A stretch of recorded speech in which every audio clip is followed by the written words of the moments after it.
Hey Naturally Curly world, I'm April. Welcome to Watch and Go, the show where we review movies and shows that we've seen while we wash our hair. Today I'm going to be reviewing Black Girl in a Big Dress, a really cute YouTube series by the creator of the same name, who is a black girl just wishing to live in an ideal Victorian fairy tale.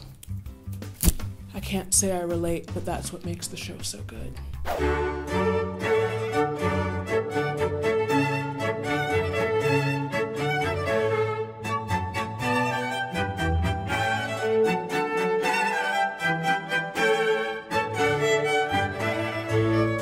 Today I'm going to be trying out the Cantu apple cider vinegar root rinse, since I've got these blonde box braids in right now. I hope you all noticed that I made the effort to match my wardrobe to my hair today.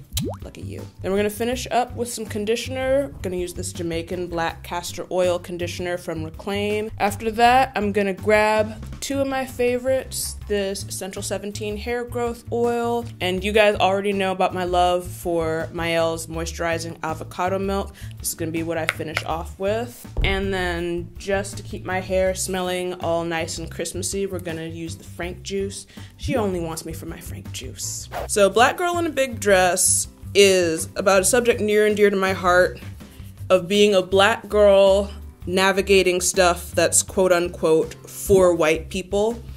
In Adrian's case, she really likes Victorian dress. She loves the fashion. She loves the tea parties. She loves just the gentility and sense of nobility that permeates the era.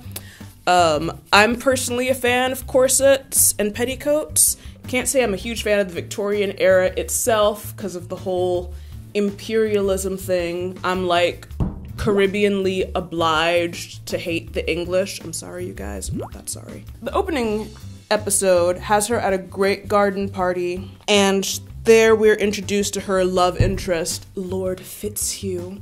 She's head over heels for this guy, and I can't blame her. I love a dude in a cravat. But because they're adhering to Victorian norms, it's a very, like, what would you call it? I think you would call it a slow burn. It's just like the definition of a hot Victorian affair is literally just a glance held too long. That's the kind of stuff that gets you like thrown out of Oxford. It's just like, I'm afraid you looked at her a little too long and we can't have that sort of randiness in our institution. We're also introduced to her cousin, who is a more, I don't want to say a stereotypical black girl, but she has more common interests. She's into hip hop and she's a really cool caterer who insists that Adrian is doing stuff that is only for white girls. And considering how hard the British Empire worked to get its culture literally everywhere on Earth, I'd say at this point it's kind of for all of us. As we walk through her world, we see how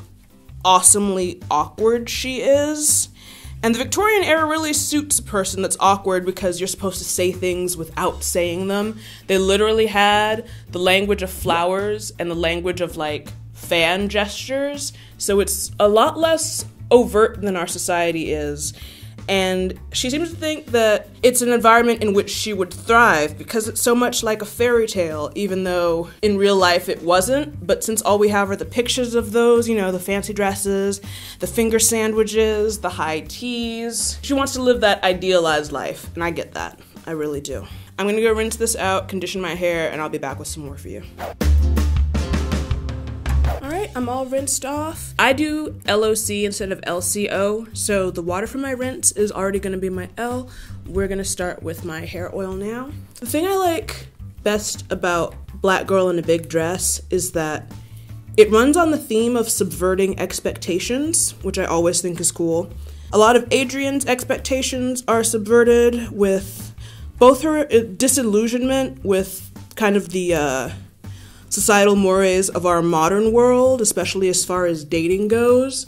And people's expectations are subverted surrounding her as a black woman who is an Anglophile, like a Victorian Anglophile.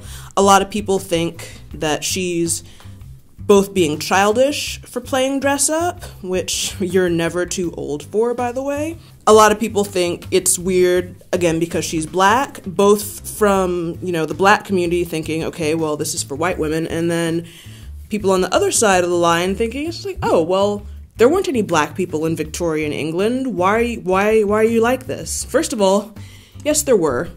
Black people were not just invented in 1980 with the ready narrative. We've actually kind of been everywhere, most especially cosmopolitan cities like London. Even Shakespeare wrote about black people. He would have known black people in England. If she were alive in that time, she very well could have been a noblewoman, living the high life herself. In what was my favorite episode, she's interviewed by a woman doing a podcast, and instead of focusing on Adrian's actual life and her interest, she wants to know, she's like, well, you were black.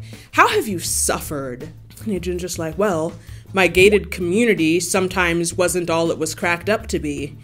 And the podcast reporter just leaves because it wasn't a down enough story. The show also brings up a lot of questions about, what it means to be valid in your interests as a black woman. And as somebody who, listened to a lot of Marilyn Manson growing up, I've been wearing black lipstick since before it was cool. Hipster cred. As somebody who was really weird in high school and is really weird now, this show really spoke to me because your race doesn't have to determine your interests. That's been one of the ongoing themes of my personal life. If you have a dream, you don't have to settle for less than that dream. If you want a fairy tale, you go get your fairy tale. You can do magical all by yourself if you have to. All in all, I would rate this show a smashing 5 out of 5 stars.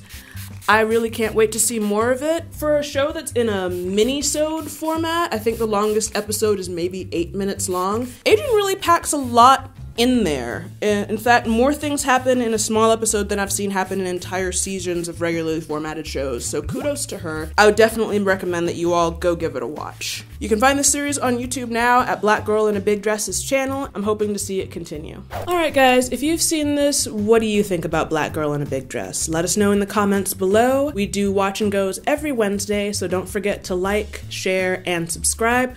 We'll be back here next week with something equally fabulous. Probably a little less fabulous. Bye!